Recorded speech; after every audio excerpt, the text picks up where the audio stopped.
the way I got into all of this, and it seems to me it's worth talking about because psychedelic, the word has in a sense been too narrow.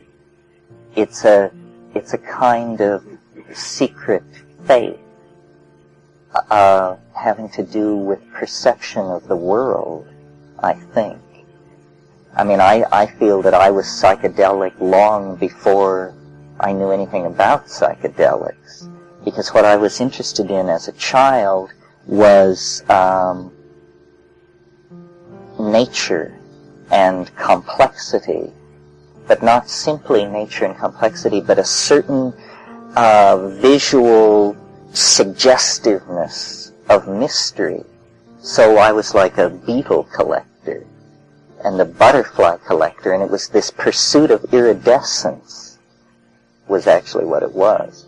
And then years later, when I studied psychology and the brain, I read Sherrington's definition of consciousness as an iridescence upon matter, meaning an effect, but when you shift the point of regarding slightly, the iridescence disappears. And I was, it's hard to even explain to myself, let alone to a room full of people, how much I cared about this kind of thing. I mean, how is it possible for a 9-year-old child to hold the image of one insect continuously in their mind for months as in almost a mystical epiphany because of how it looks, something about how it looks. And then, as I broadened my interest as a pre-adolescent child, I got into science fiction. And as I look back on it now, I see it was simply that it broke down barriers, conceptual barriers about what was possible, and that it was setting me up for this position vis-a-vis the input of the world, which was that I would entertain any idea but believe in nothing. And this is, I think, a very if we're trying to actually talk about a psychedelic canon, this is a very central part of the psychedelic attitude toward the world, to entertain all possibilities, but to never commit to belief. Belief always being seen as a kind of trap. Because if you believe something, you're forever precluded from believing its opposite. So you have run a line down the center of the cognitive universe and divided things into the believable and the unbelievable. Well, if you know how a child lives in fantasy, and how fantasy then gives way, and gave way in my case, to science fiction. This is a kind of pre-psychedelic mindset that many, many people of my generation were experiencing as they came up through the Eisenhower years, which were spiritually a complete desert. But in these pulp magazines, beneath the surface of consciousness, notice throughout this month how much of what is important to what we're talking about goes on in the non-sanctioned corners of the culture. Pulp literature, cults, unsanctioned gatherings of friends, rock and roll, all of these areas where the emotional content of the culture is allowed to come to rest are somewhat off limits. Into adolescence, this cognition-breaking, iridescence-pursuing thing came directly up against Eros, which was, a complete new dimension for the goggle-eyed terror of the science fairs to be plunged into, which was myself. And, women, sexuality, social signaling, intense emotion, all of this, and everyone experiences this. In a sense, sexuality is the built-in psychedelic experience that only a very few people manage to evade. Because, we may like to think that we are rational animals, but for purposes of biology, a whole set of completely irrational programs have been built in that just can take, a professor of Indo-European grammar and turn him into a haunted figure pursuing chorus girls, or any of the other 50,000 variations on that theme. So, Eros is an ego-overwhelming, boundary-dissolving, breakthrough-creating force scripted into human life that is pretty intrinsically psychedelic. And I think that, I don't really understand how all this works at all. But when you get very deep in, especially on some of these tryptamines, you brush up against some kind of, it's hard to even put words to it, but it's erotic. It's a potential within the concept of eros that is almost too much to bear. And it almost seems to imply that what we call erotic sensibility is a kind of lower dimensional slice of some higher dimensional reality that our feelings are trying to carry us into. This is sort of an aside on that, but one of the interesting things about psychedelics, and I now speak of the compounds themselves, is, especially the plants, is they have a certain fascination with where the genes go and will pair people across great lines of improbability. In other words, it's almost as though the biological control which is exerted on this mammalian species by the mushroom is actually, at the materialistic level, a control of who has children by whom, which means the control of the evolution of gene lines. I maintain this is why the place most people feel magic in their own lives, even the most humdrum people feel magic in their lives, is in the matter of mate selection. Because, I was just down in the baths and heard a story this morning where a man said, I had a happy marriage for 7 years. It was perfect, and I run some kind of a company, and one day I got a telephone call. Someone wanted to sell me a new line of nails. And I knew when I heard the voice on the other end that my marriage was ruined, and that I would follow this voice and possess this woman, and so forth and so on, which he had done, for better or worse. Well, this kind of thing, where the most staid lives can be skewed off in other directions, is, in the old style of talking about it, it's an eruption of the unconscious. But where psychedelics are involved, it seems to be more a winnowing of the genes. So sex obviously has this deep, complex, multi-meaninged kind of feel about it that pretty much the rest of reality for most people doesn't, I think. The next step in my own evolution, and I feel like I am simply the fortunate beneficiary of a series of random events which were very fortuitous from my own point of view. In other words, that without having a whole lot of sense and with very little foresight, I very fortunately found myself in a lot of right places at a lot of right times.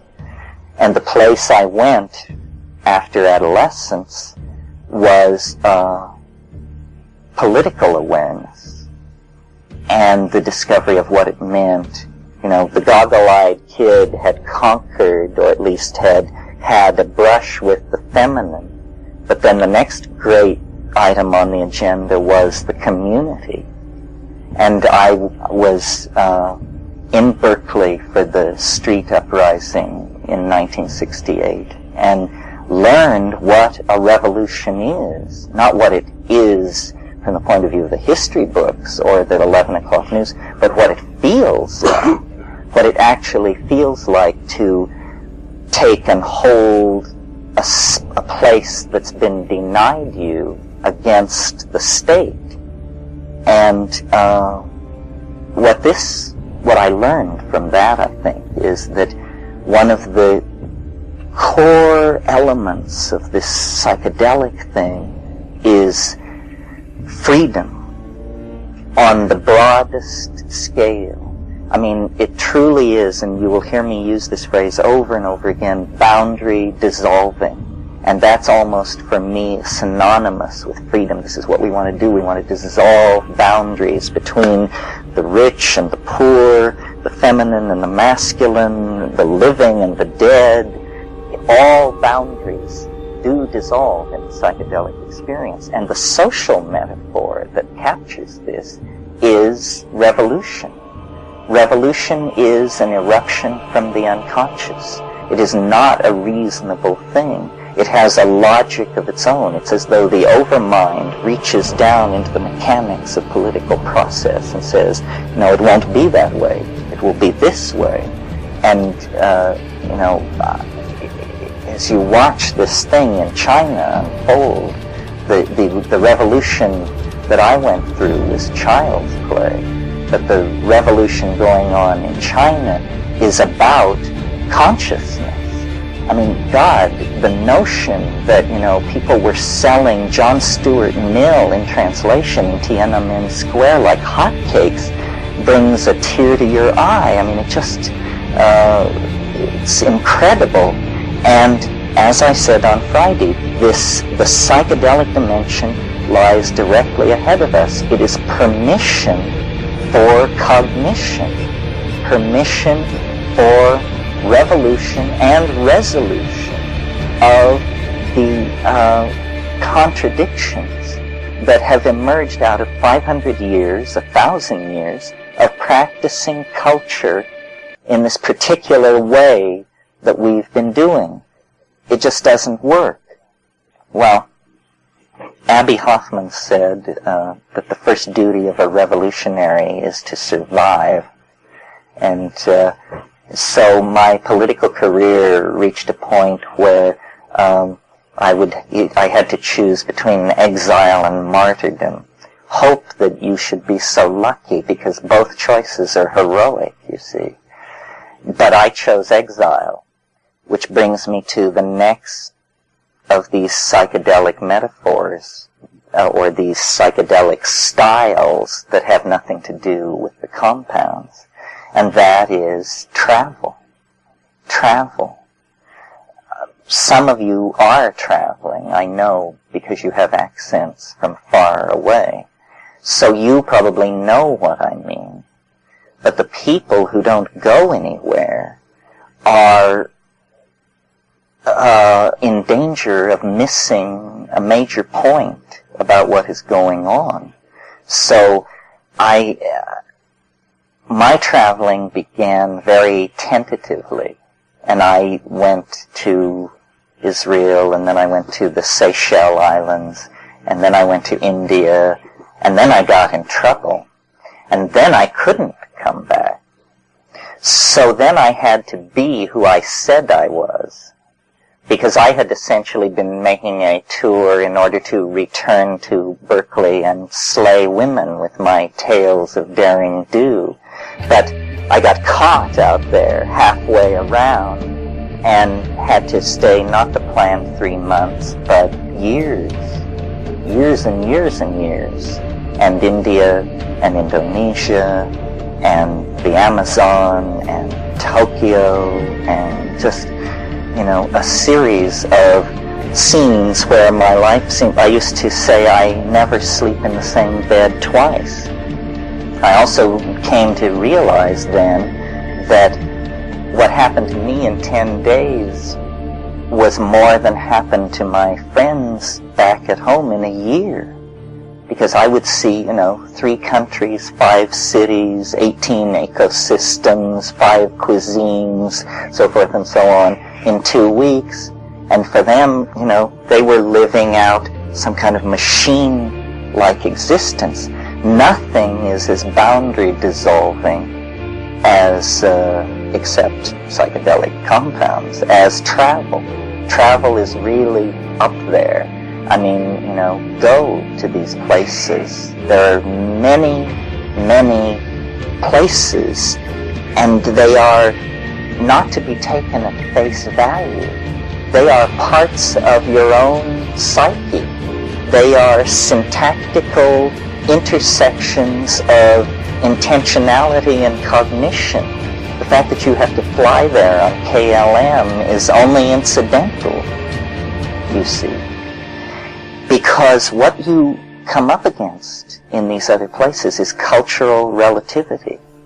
And the deep coming to awareness of cultural relativity is finally permission to look at who you are, not who they say you should be, Because you see that in this tribe, you're an SOB if you fail to eat your uncle at a certain critical time in the situation. And in this society, you're an SOB if you don't own a condo in Carmel. So, how seriously are we to take all this? There's a great saying, an alchemist of the 15th century, Athanasius Kirchner, said, the highest mountains, the oldest books, the strangest people, there you will find the stone.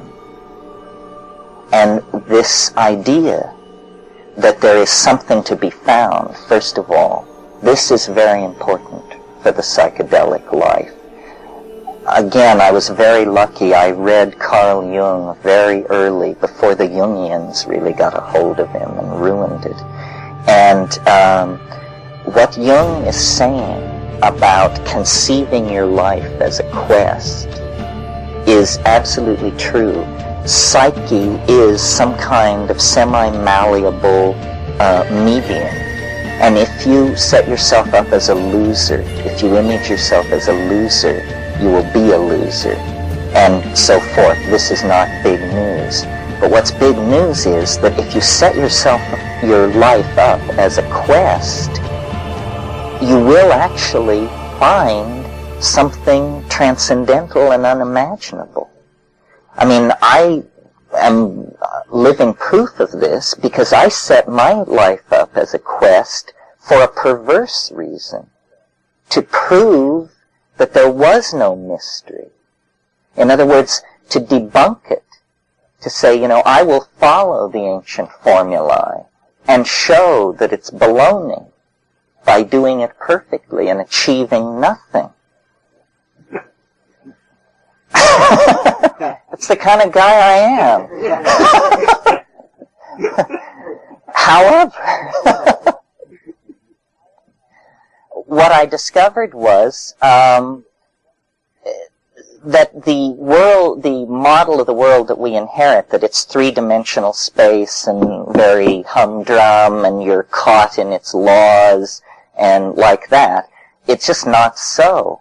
I mean, I don't have all the answers, but this is where we need to put pressure, is the world is some kind of thing which can be taken apart and shown to be something else, many other things. And nobody's saying this. I mean, these physicists are just sober as can be.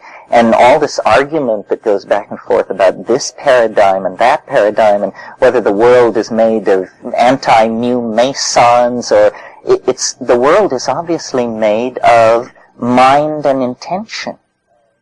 And I don't mean this in some airy-fairy, can't get a grip on it way. I mean, if the world is made of cognition and intention, then let's get a technology together that allows us to use that principle to make it the way we want it to be. My mother said to me, when I was at her knee, if wishes were horses, beggars would ride. And I think, the political implication of that is beggars should ride. And therefore, turning wishes into horses is a reasonable political agenda. And the psychedelics show, the way it is to be done. It's somehow, I don't know. I don't know. My intuition is very strong that with people with sufficient intelligence and sufficient courage could at any time break through and make this somehow happen. I mean, it's a fantasy of two people having a conversation which ends with the abolition of language, basically. In other words, turn the tools upon themselves and unscrew everything and lay it out and look at it, and then rebuild it the way we want to. Now, this could not even be talked about if there were not evidence that it is possible. And the evidence lies in this weird dimension, this psychedelic thing. And I would be utterly despairing of the state of this planet and ourselves if it weren't for the existence of these compounds. I think we would not have the chance of a snowball in hell. Not a chance. Because everything on the surface spells ruin. We are murderous monkeys. We have looted the future. We have eaten the food of our own children. This is the kind of crowd we are. And yet, there is this shining, transcendent thing that is real. And this is what I hold against all the priests and gurus and rishis and roshis and geishas and babajis around, is they don't explain that what they're talking about is real. I don't even think they know that it's real. Perhaps they're just, parasites on an idea. But it is real, and it is possible to manifest it. The problem is that we are so perversely committed in the way we invest energy. I mean, a modern, well-equipped fighter plane costs $75 million. The United States government orders them in lots of 500 at a time. Do you know what $75 million would do to consciousness research in California? The cost of one fighter plane? I and the people I know and the people they know could deliver the millennium for that kind of money if, the law stood back. Because what we're talking about is a correlation of data that has gone on now for 400 or 500 years. Botanical data, chemical data, human data, anthropological data, data about language, data about complex systems generally, mathematical models, dynamics, chaos theory, so forth and so on. These are the tools out of which an understanding of the dynamics of mind can be created. And creating an understanding of the dynamics of mind is the way out of the political logjam. No amount of haranguing and preaching is going to do it. It requires a breakthrough to the mechanics of ourselves. That's what it basically comes down to.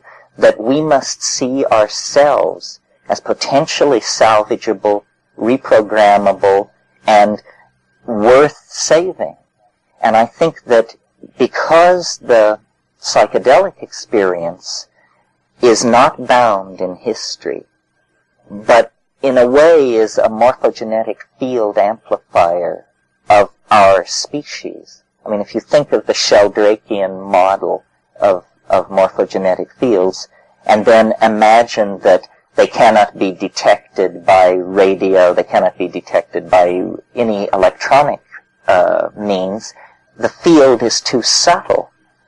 But if you imagine that mind is a quantum mechanically indeterminate and delicately balanced enough system that it can actually resonate to the presence of the morphogenetic field, then you begin to have a theory of what the psychedelic experience is. It's the experience of the transcendent dimension of every object. And every object has a transcendent dimension, more than one. I mean, it has a dimension which extends into the past, it has a dimension which extends into the future, and it has a dimension which is orthogonal to any of these, that is the internal horizon of its own transcendence. Now, this kind of talk is Whiteheadian talk. Whitehead, in the 20s and 30s, actually created a philosophy, a rigorous metaphysic, entirely capable of working in a psychedelic environment. Had he written it in Sanskrit, he probably would have had a wider audience, but he wrote in plain English. So if you're interested in a metaphysic of the psychedelic experience, where you actually take it seriously and say these things which we perceive, the dissolution of boundaries, the recombining of form, the transience of form, the transience of meaning, the coming together of actual events in a real world, and the dissolution of those events into a world of potentiality. This is all Whitehead type stuff. Some of you may know the notion of memes. A meme is the smallest unit of an idea. It's to ideas what genes are to biology. And memes compete in the same way that genes are competitive in an environment. A meme can be copied. I can tell you something and you can tell someone else. The meme has been copied. A meme can be repeated. I can say the same thing over and over again to different people who then copy it and take it away. But in the same sense as a gene is only effective if it remains faithful to its original, the meme must remain faithful to its original. And the only way we can correctly copy these memes and pass them among ourselves is through clarity of understanding. So it's always this pressure on clarity. Nothing should be ambiguous. I don't believe in it. You know, I believe that understanding passes everywhere, and that a thing is not existentially apprehended in some sense until it is understood. And as far as what understanding is, it's simple. It's nothing more than the perception of connecting pattern. So that here is a data field. Could be a beach full of people or a great corporation or the history of England. A data field. What patterns do you perceive in it? The more patterns you perceive in it, the more you understand it. And there is no bottom to this. I mean, understanding just falls through the phenomena of the world endlessly. Essentially, it's about communication. That most of what we say and do, even though we may define ourselves as wide-ranging intellectuals, most of what we say to each other is incredibly animalistic and low-grade data exchange, because we're not used to pouring the energies of cognition into articulate speech. We just tend not to do that. But actually, it's at this stage of things the closest we can get to hardwired telepathy. You know, honest, straight talk that draws from as deep as it can, and a search for. Well, Blake said this thing. Let's see if I can get it right. He said, "The truth, if it is told so that it is understood, must be believed." In other words, if you hear it and you understand it and it's so, you will automatically give allegiance to it. This is because we resonate with some kind of ground of being that is below the speakable and yet supporting it. So the idea here will be to try and communicate between ourselves to create a slightly different kind of reality than everybody else is hanging out in. Mostly, I hope, our reality will have more hope than the generic reality that's going on outside. Because I think that there's a lot of data on the table now, more information than ever before, and we can actually begin to figure out what's going on, not in terms of the first 3 milliseconds of the universe, but actually, what is going on this planet? What is human history? What is a cognizing species doing, running around by the billions on the surface of this planet, obsessed with religions and driven by vice and hatred and visionary longing? This is not what they talk about in the biology books. Still less is it what they talk about in the physical chemistry books. And something has torn loose on the surface of this planet, and we are embedded in it, and we are it, and it is sweeping us and all life on this planet into some kind of apotheosis, some kind of shit hit the fan situation where all the hopes and dreams and fears and obsessions are going to be held up to some kind of transcendental inspection. Nothing can stop this. Perhaps, it could have been stopped in the 12th century or the 6th century, but now technical processes, population growth, information transfer, destruction of the environment, the great dying is well underway. And the question is, does this make sense? And an even more cogent question, can it be made to make sense? In other words, can we come to, in the situation of a planet sinking into chaos, and somehow run around and punch some buttons and close off some areas and salvage something? Can meaning be salvaged? Or is the process that has gone on over the last, you pick a number, but it's in the billions of years, essentially meaningless, dumb show and absurdity?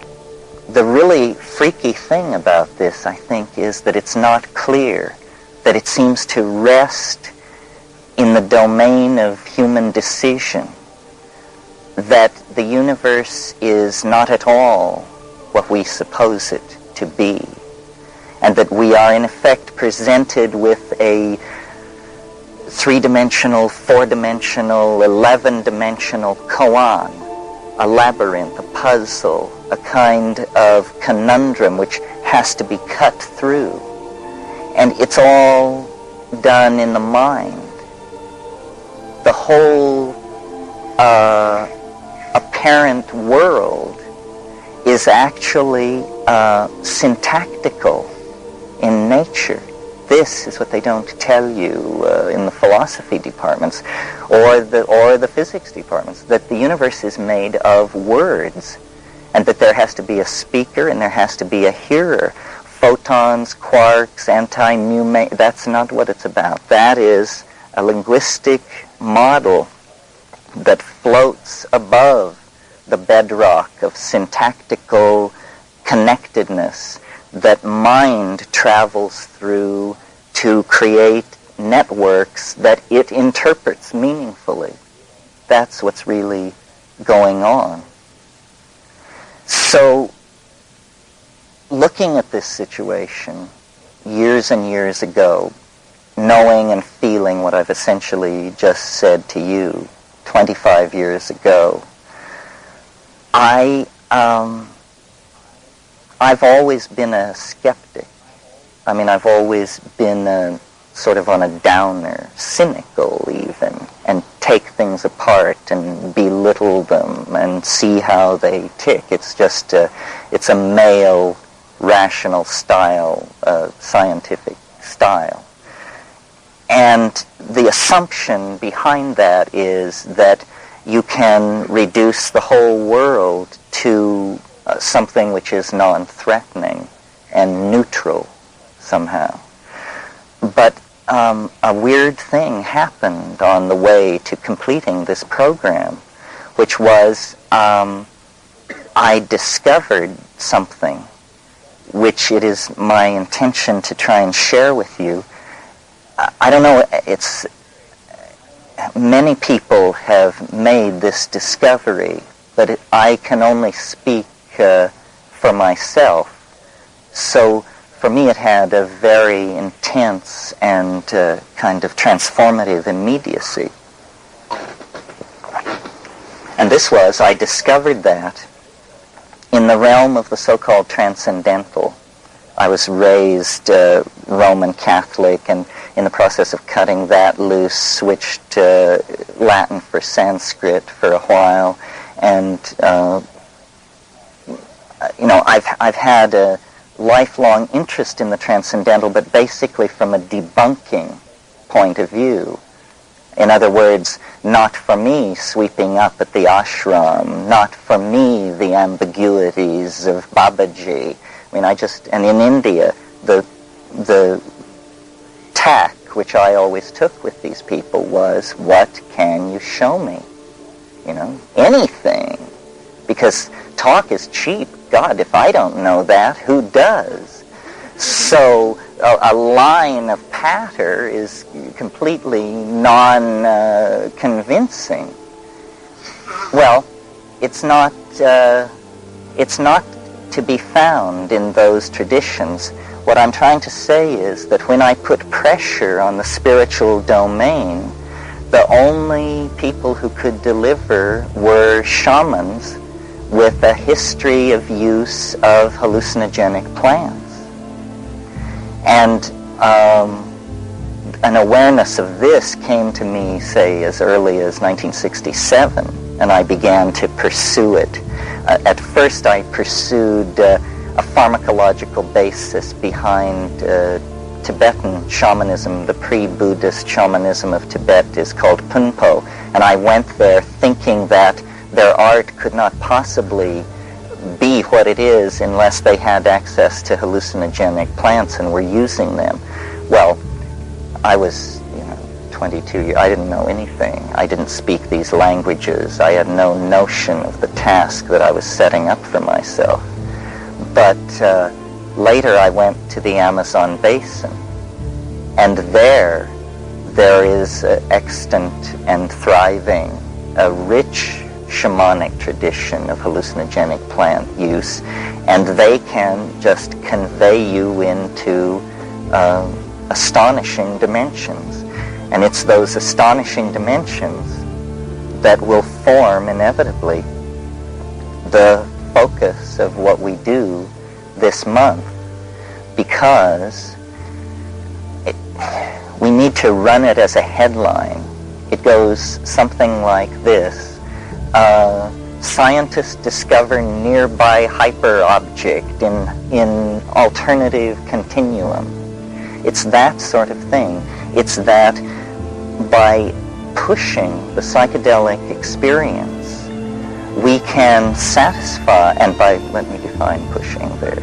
I mean putting a great deal of research pressure on the tryptamines. By pushing the hallucinogenic psychedelic experience, I think we could fairly quickly satisfy ourselves, if the legal climate were different, that the Freudian model won't do, the Jungian model won't do, and that in fact all psychological models will fail, and that what we're dealing with is something quite of another order. And I am not one to reach for, the metaphors of spirit with the connotation of moral opprobrium and all that. But there is a dimension which is accessible to each and every one of us. This is the primary thing about it. It's accessible, but is so appallingly, titanically, and bizarrely different than the continuum that we're currently residing in, that it seems to throw doubt on the entire effort to understand the world as it's been carried out over the past 1,500 years.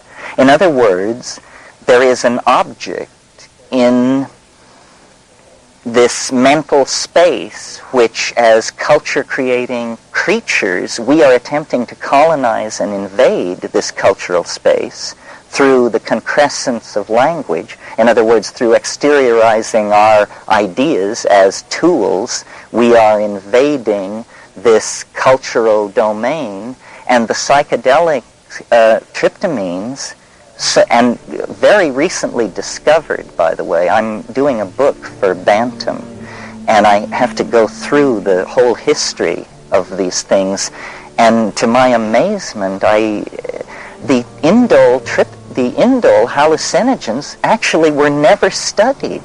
LSD was invented in 1938. They put it on the shelf for 5 years. Then the guy took it, Hoffman. He said it's a hallucinogen, but the war was raging. That was 1943. It didn't actually make its way into the journals until 1947. Then, from 47 to roughly 65, there was a great deal of interest in LSD and research on it. Then that ended with it becoming illegal. Meantime, psilocybin, DMT, and the beta-carbolines, the number of articles and papers published on these things numbers in the dozens. In the case of DMT, it's under 10. We're talking now human experiments, not rat slicing and physical chemistry, but actual human data. So what we inherit out of the 60s, one of the ways which we have been disempowered that we didn't even know, isn't this fun to learn a new way that you were disempowered that you didn't even know, is that the LSD experience was made the paradigm of the psychedelic experience. And it was placed at the center of the phenomenological mandala. And then all these other compounds were sort of related into it in terms of doesn't last as long as, lasts twice as long as, that sort of thing. When you think about this alternative reality and the exploration by drugs with psychedelic drugs, and then the pervasive problem with other sorts of drugs in the society, and it cuts very close to the core of ourselves as creatures. I mean, we are addictive animals. We addict to everything. We addict to each other and glorify it as our most noble outpouring of sentiment in the phenomenon of romantic love. I mean, when a pair of lovers are parted, the withdrawal symptoms are indistinguishable from heroin. I mean, vomiting, shaking, uncontrollable emotional outbursts, sleeplessness, short temper, hysteria. This is real. It is what romantic love is a pheromonal bonding, an exchange of chemical messengers which takes these two autonomous organisms and welds them into one galaxy of need and intention and understanding and expectation. Well, then you just tear that apart and people are, shook up. We addict to political ideals, all kinds. I mean, it's wonderful what's happening in Peking, but several decades ago, the same thing was happening in Berlin to a different beat. People find an idea and it works, and all barriers appear to be movable and all goals attainable. We addict to things. This is like magpies, but then through media trained to propel ourselves into ever more extensive relationships with objects. We invent money, which is kind of a multi-transformable drug. It stands for everything, everything you ever wanted, and you can addict to money. Nevertheless, what I will argue during this month is that that this is not a bad thing, that we have a secret history that I will try to convince you of, and you should try to convince me that I'm wrong, and we will argue over the secret history of the human race and why it is, therefore, that we are as we are, and why it is that these psychedelics are not some peripheral issue of screwballs who can see God in a cabbage, but that, in fact, the issue of psychedelics is directly on the tracks of the onrushing locomotive of rationalist, paternalist, schlockoless society, and that it ain't going to go away, because what we're talking about here is a nude part of the human mind.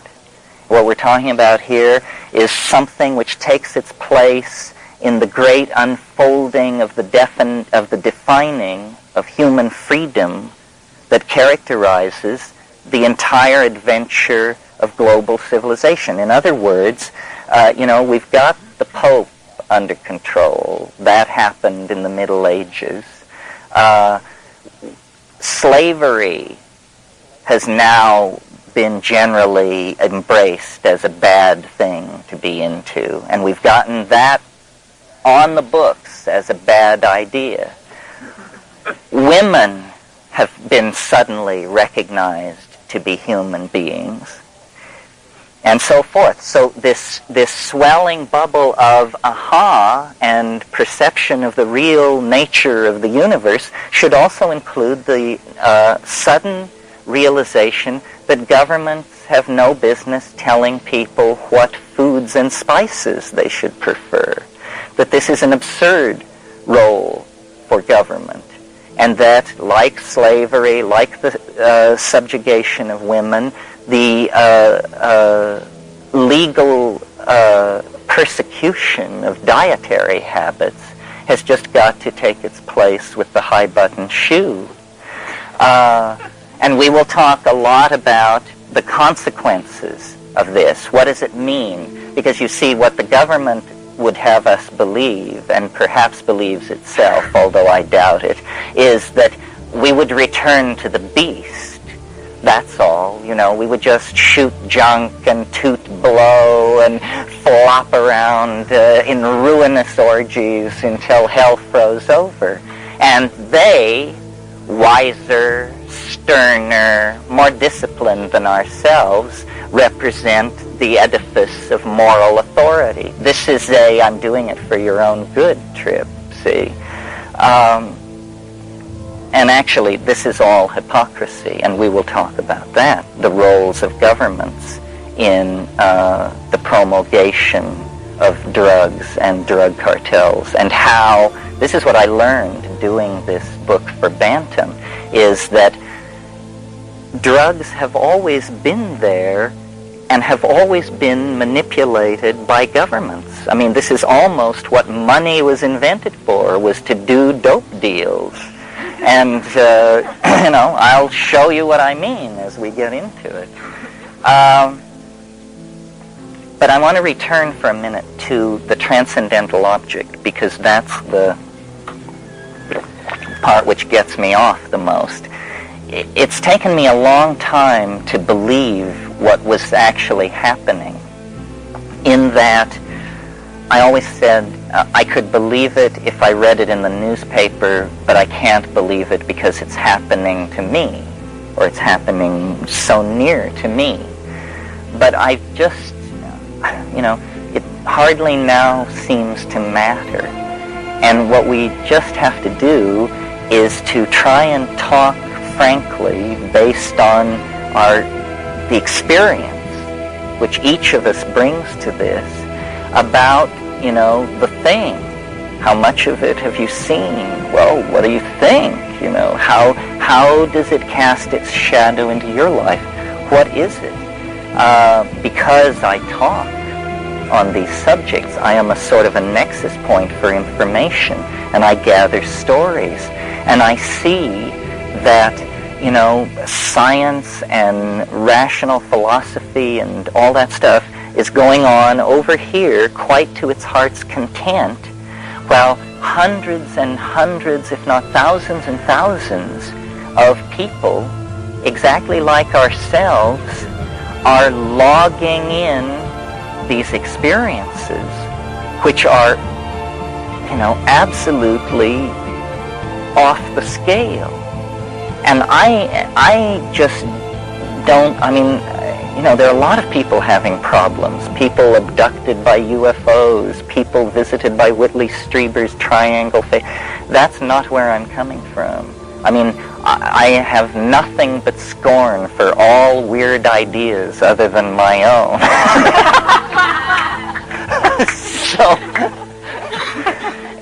And the reason I tolerate my own weird ideas is basically because of what I've gone through. I would never believe it if I hadn't seen it. There's a wonderful story, and I have no love for Christianity either, but I'll tell a Christian story. This is what I got out of the Gospels. Christ appeared several times in the upper room after the crucifixion to the apostles. The first time he appeared, the apostle Thomas was not there. And so then Thomas came after the visitation, and they said, the Master was here. He was with us. And Thomas said, bullshit.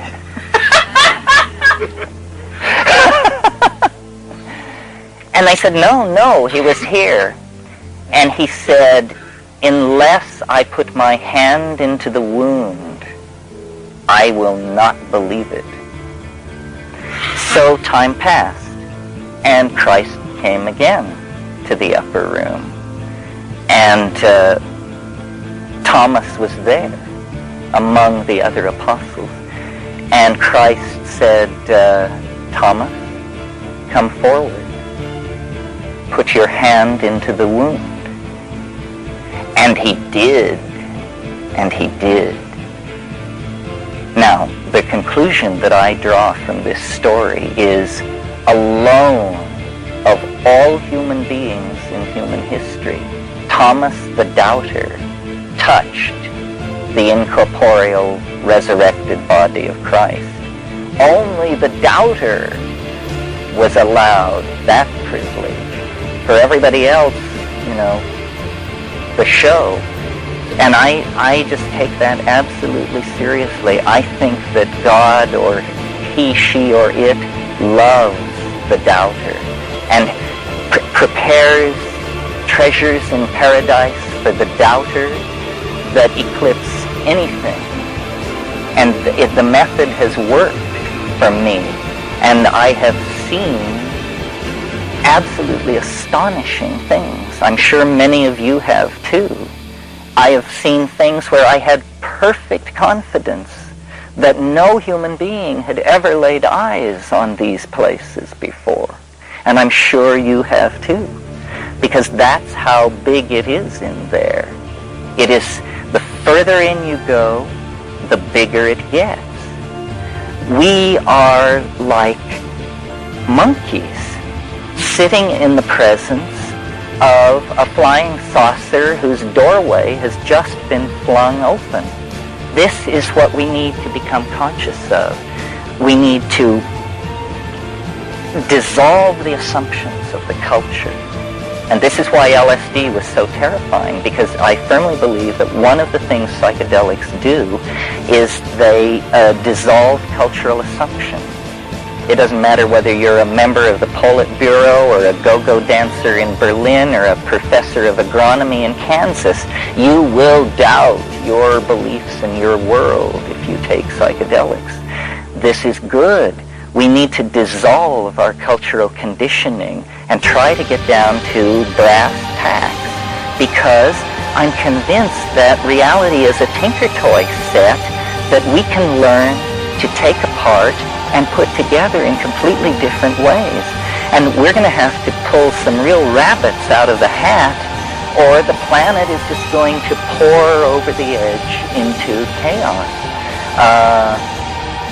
And before they were called psychedelics, they were called consciousness-expanding drugs. Well, if there's any possibility that that's true, let's put our best people on it, because consciousness is what we're dying for. We don't have enough of it. We can't feed the hungry. We can't manage a global economy. We can't hold down guerrilla warfare. We can't cure AIDS. We need to get smart. And if this stuff has anything to do with getting smart on any level, even for 1 in 1,000 of those who use it, pour it on. We can't stand around like a bunch of nitwits just watching the planet burn down around us. Now, it's very touchy, this whole thing, because it is literally and perhaps metaphorically as well illegal, forbidden territory. We're like South Pacific Islanders. We have taboos, Bring this plant into your house and you must go away to the big slammer for a while. This is a taboo. My position, which I don't suppose I should say I advocate it, because as I understand it, that's one higher level of federal crime. So here is my position, but I don't advocate it. Is that people should be able to do whatever they damn well please. That government is for the convenience of people. And in particular, in the United States, we already have in place a clause which says life, liberty, and the pursuit of happiness are inalienable rights. Inalienable. That means government cannot interfere with these rights. Well, pursuit of happiness, I don't think you have to be a shyster to believe that pursuit of happiness covers experimenting with psychedelic substances. Seems to me perfectly clear. I think that, part of what I do as I speak around, and I suppose I should say it here because I imagine some of you will end up psychotherapists or are psychotherapists, is that, without an understanding and a familiarity of the psychedelic experience, you should be sued for fraud if you're practicing psychotherapy, because the dynamics of the mind, isn't that what psychotherapy is about? Well, you know this much unless you have had a variety of psychedelic experiences. That's where the confirmation of all this theory is, and that's where you find out what you're running from. It isn't that it is a psychotomimetic, as the government researchers hoped it would turn out to be. It's simply that it plays all the changes. It pulls out the stops and it plays in the major and the minor keys, and you see it all. This is indispensable for psychotherapy. And if you look at the cure statistics on alcoholism with LSD, it's phenomenal before LSD was made illegal. Now, I understand, I don't believe these are chemical cures to drug dependency. That isn't how it works. It works like this. You take LSD, you're an alcoholic or a junkie. You take LSD, all your illusions and defenses are dissolved. You see that you're killing yourself and that you're a pathetic wretch and that you're destroying yourself and the people around you. And then you come down. And out of that experience, you existentially draw, in some cases, the power, the self-will, and the motivation to change your behavior. Well, I believe that as a culture, we could do this. And this comes perilously close to sounding like everyone should take LSD. I don't believe that. I think that it's a calling. It's a kind of a profession. It's Well, shamanism is the best model. And I think that the rebirth of shamanic awareness is part of a much larger cultural phenomenon which I call the archaic revival. I hate the term New Age. I think it's just, 11 o'clock news stuff.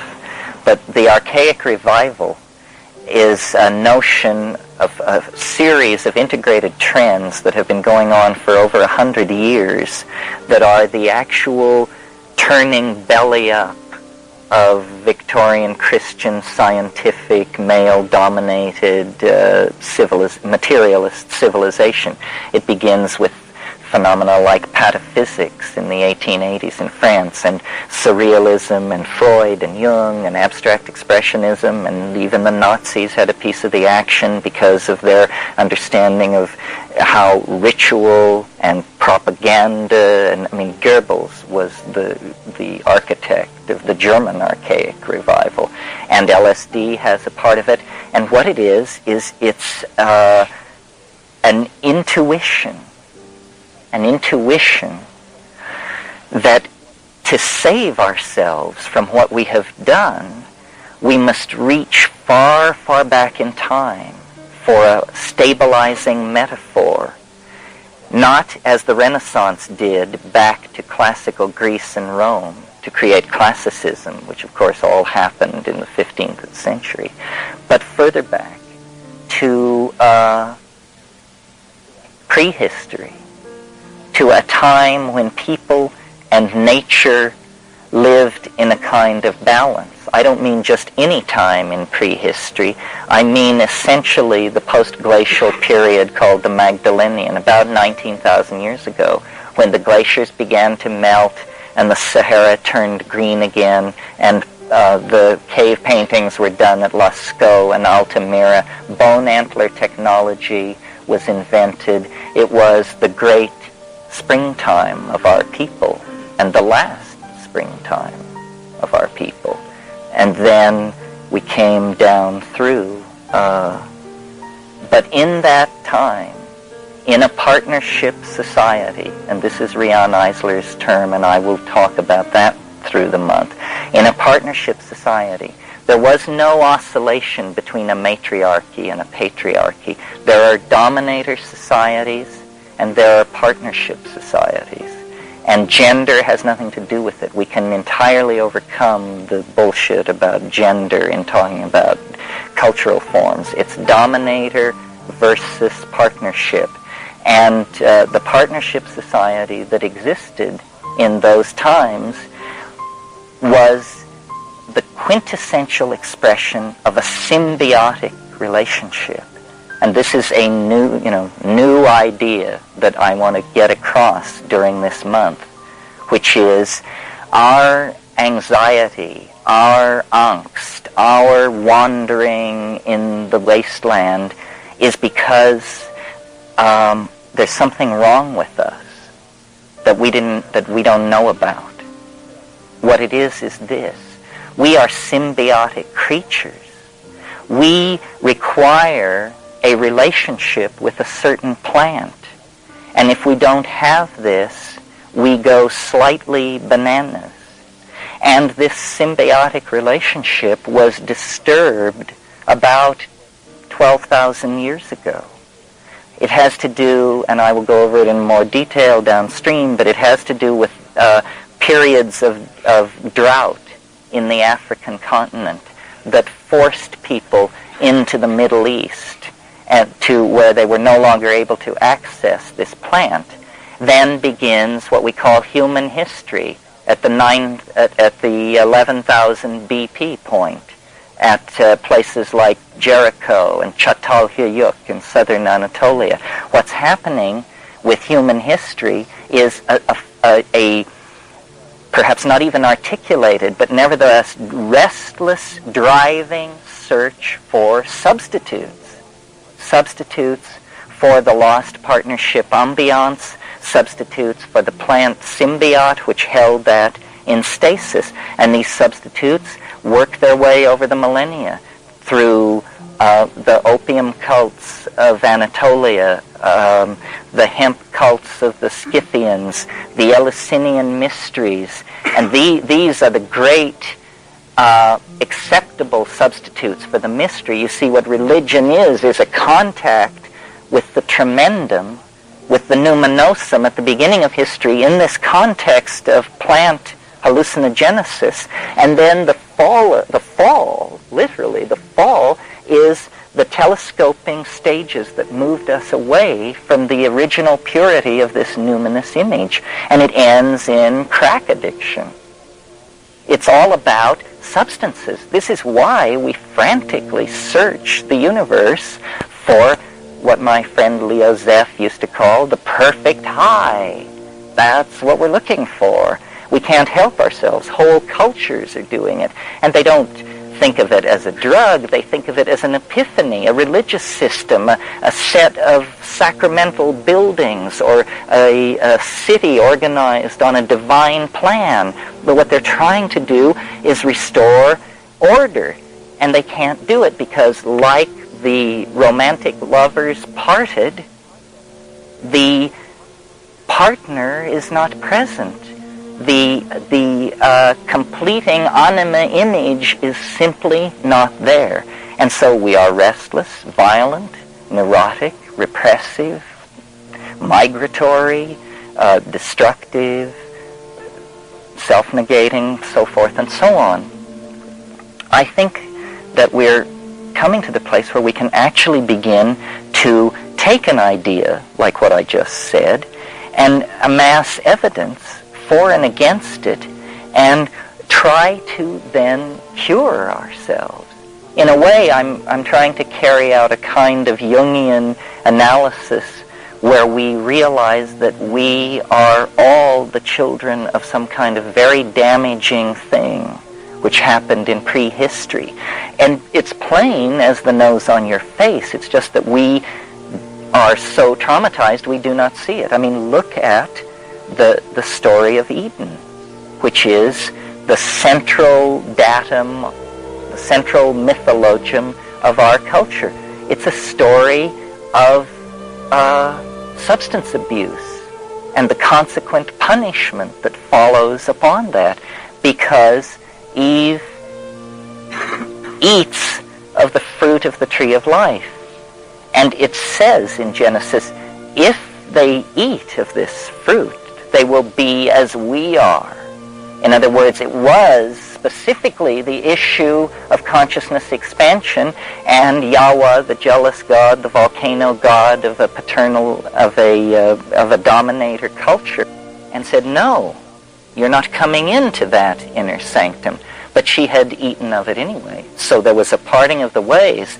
Well, this parting of the ways, I believe, is a metaphorical description of the breakup of this symbiosis in Africa and the fall into profane time, the withdrawal of the bride, really. I mean, in alchemical terms, or in terms of the Jungian marriage of the anima and the animus. And we are now, I think, in a position to at least talk about this as a possibility, because this thing which was driving these religions on the plains of Africa was a tryptamine hallucinogen. It was specifically a mushroom which was occurring in the dung of the early cattle that were just at that stage being domesticated. Well, the experience which that mushroom induces in us is no less overwhelming and transcendental and incomprehensible than it was to those people 15,000 years ago. We have nothing up on them. In fact, we may be in a worse position to understand it, because our language is now carrying a millennia-long legacy of paternalistic, egocentric, materialistic, and empirical biases. They may have possessed languages that far better commanded the true modalities of the transcendental object than do our languages. So the archaic revival is an invitation to historical humanity to view itself as a kind of prodigal son and to abandon the wandering in history, the peregrination in history, and to return to the archaic fold with what has been learned. And what I will suggest to you that has been learned is the purification and rational analysis of the sine qua non of the whole shtick, which is the hallucinogenic compounds. In other words, human history is a dipping into matter, a kind of Faustian pact to come away with what the shamans of archaic times were approaching by a natural means. Well, let's see. It means I've talked for about an hour. Are there questions? Yes, I'd like to hear you talk a little bit more about language and words. I read somewhere, I can't remember exactly where, if silence is the reality, then all words as intrusions lie.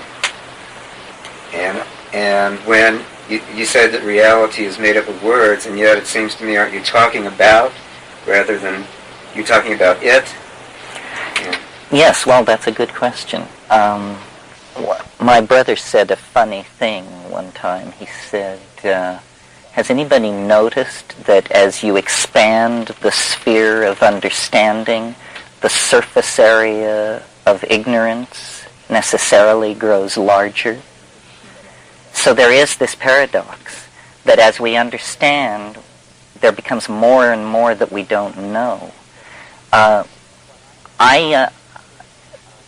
What I am interested in, and it may not be the highest value, I'm perfectly willing to agree that it perhaps isn't, is communication. So I can't do much with silence. But I do, I think, grant it primacy.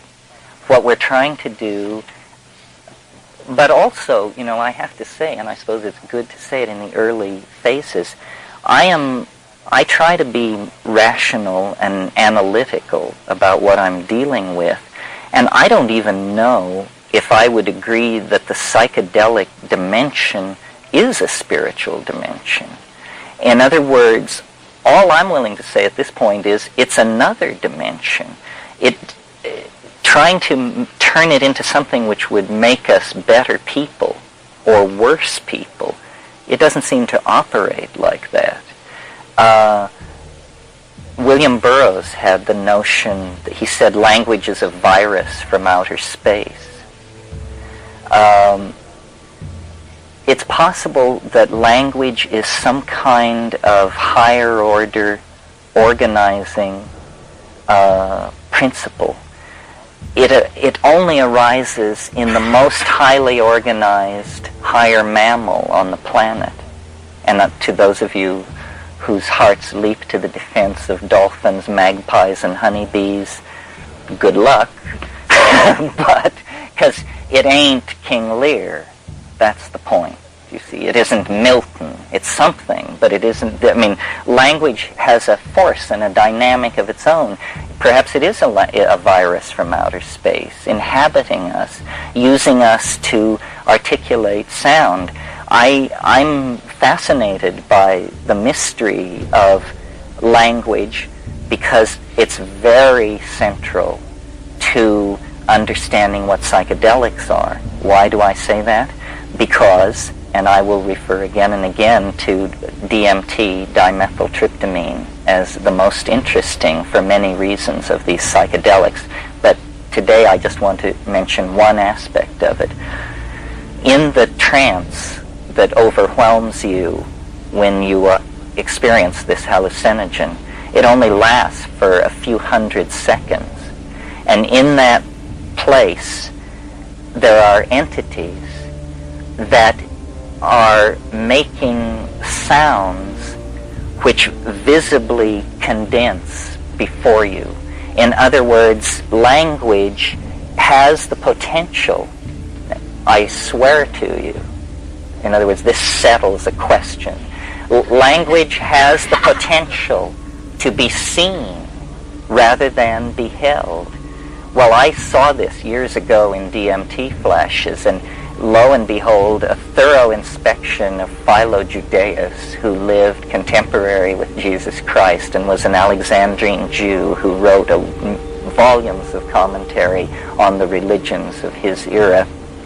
Philo Judaeus talks about what he calls the Logos. The Logos was an interiorized teaching voice which Greek ecstatics sought to contact. And Philo says, he sets up a little dialogue, and the first speaker says, what would be a more perfect Logos? A more perfect Logos than the informing teaching voice. And Philo answers, the more perfect Logos would go from being heard to being beheld without ever crossing over a noticeable moment of transition. Astonishing. I mean, I always wondered, did they know what they were talking about? What did it mean to them? What did it mean to him to write that sentence? Well, we'll never know, so here's what it means to me. It means that the program of language is an open-ended one, and that we are dynamically caught up in it, that we are language. That's what distinguishes us from those who chirp and twitter and romp in the trees, that we are language, and that language is evolving, it's changing, and that in fact what we call culture is nothing more than a kind of shock wave trailing behind the forward edge of this language-making capacity, because you can't invent it before you can say it, you can't sell it before you can describe it, you can't do anything with it until it exists as a commandable set of syntactical connections. So in one sense, and I will carry this forward over the month, what the psychedelics are for us as a species, rather than for each one of us as an individual, what they are for us as a species is an enzyme that catalyzes the language-making capacity. What is an enzyme? An enzyme is an organic catalyst. What is a catalyst? A catalyst is a chemical agent which causes a chemical reaction to proceed faster than it ordinarily would without being consumed. The catalyst is not consumed. So I think that the astonishing proliferation of cultural effects, languages, religions, ontologies over the past 40,000 years out of nothing, because before that human organization was, it was dull back there for 1 million or 2 years. There was, so far as we can tell, no material culture at all. Now, you may wish to defend that it was wonderful, but you will find you have no evidence for it. But suddenly, after staying stable for 1 million years, the human brain size doubles almost overnight, and there is this cascade of cultural effects. I maintain that it has to do with pastoralism as a behavioral habit, bringing these proto-hominids into contact with psilocybin as a dietary element, and that psilocybin specifically catalyzed certain qualities of the human organism that worked to its evolutionary advantage, such as consciousness. Can you imagine a more multi-purpose, mutational, adaptational change that would serve you well than being able to think clearly? If a flatworm could think clearly, evolutionary horizons would open before it, or any other organism. It's like a super non-specific immune response. You can handle any problem. Give me a problem. I'm a thinker. I can handle it. So the catalysis of language, well then, it only ceased 2,000 years ago at Eleusis, when triumphant Christers stomped out paganism wherever they found it, and all of these mystery religions were driven underground and forgotten. And it has to do, there are other factors, such as the botanical scarcity of decent hallucinogens in the European ecosystem, but, details which we can talk about. But the point is, 2,000 years is all that we've been away from this. And in that 2,000 years, we've elaborated the most lethal set of assumptions and cultural conventions ever brought forth. I mean, war, before people used to knock each other on the head, but in the hands of these unstoned dominator types with this linear linguistic bias, which then is totally reinforced by the printing press, well, you see, it's a suicidal cultural style. Well, one of the things that I think happened in the 60s that supports my case, in the wake of LSD, you see a tremendous enriching of language, endlessly sneered at by those who don't talk that way. But, it introduced the notion of the vibe, the ego trip. These are worthwhile concepts. The bummer, the flashback. These are linguistic pearls that, crystallized out of that experience. And I realized in the Amazon, hanging out with these ayahuasqueros, these people using ayahuasca, which is a different strategy to make DMT happen, but it ends up with the DMT happening. Their songs were not to be listened to, but to be seen. And people would say, "How did you like my song last night?" And people would say, "You mean the blue one or the yellow one?" And so, you see, I believe that the psychedelics are working at the cultural level to promote language, but also it's not simply a linear enriching of language. There's also something going on biologically, that language is actually gaining in the vertical dimension in its beholdability. And this is taken very seriously in the Amazon, because these small hunter-gatherer groups, where there's big pressure on protein and there's no room for mistakes, they guide their societies by taking these drugs together in a group situation, and collectively they see, whatever this means, they see and they model what their future is going to be. It's true telepathy. You see, when you listen to my voice, if you understand what I'm saying, it's because my incoming words cause you to go to your dictionary and look them up one by one, and if your dictionary is pretty close to my dictionary, we will understand each other. But the whole act of communication depends on this assumption that the dictionaries are the same. If they're not the same, then you will not understand me. If, on the other hand, I could make you see what I mean, this is not a culturally conditioned avenue of information transfer. You don't have to learn English to look at an English woman. It's easy. You just do it. It's at the biological level. And so this is, I think, in terms of consciousness expansion, you say, well, it's good it's as a general notion, but what direction is it moving? It's moving in the direction of literally a clarifying of language into something that can be beheld. And it's an arrow toward a greater domain of existential validity that each of us can move in. We need to communicate. We need to find out who we are, each of us individually, and then we need to tell each other. The whole dominator style of unstoned culture engineering is ego. That's what happens when you don't take psychedelic drugs as a culture. ego flows in. That's what was happening on the plains of Africa. Every Saturday night, everybody was getting loaded, and boundaries were dissolving. The boundary of the assumption of the uniqueness of the individual.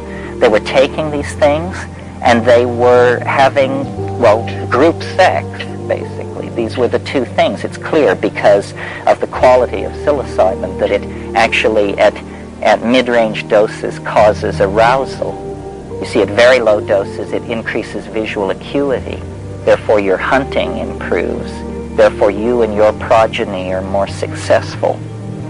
And then at slightly higher doses, everybody's horny, and there's a lot of activity in the group and partying. At higher doses, then that turns into religion, and you're just slammed to the floor of the cave, you know. So it's this three-step thing which plays on our basic needs to drive us into a deeper and deeper relationship with this mystery. And it's such a huge idea that this is what we are, that this is so fundamental, that this isn't just some curiosity of, you know, hedonic West Coast, so forth and so on, but that it is in fact central to understanding and defining humanness, and to trying to grab some of the controls of this sinking submarine of a planet and get it back up to the surface long enough for us to all climb in a rowboat and to make our way somewhere. So thank you for being here today, all of you. Thank you.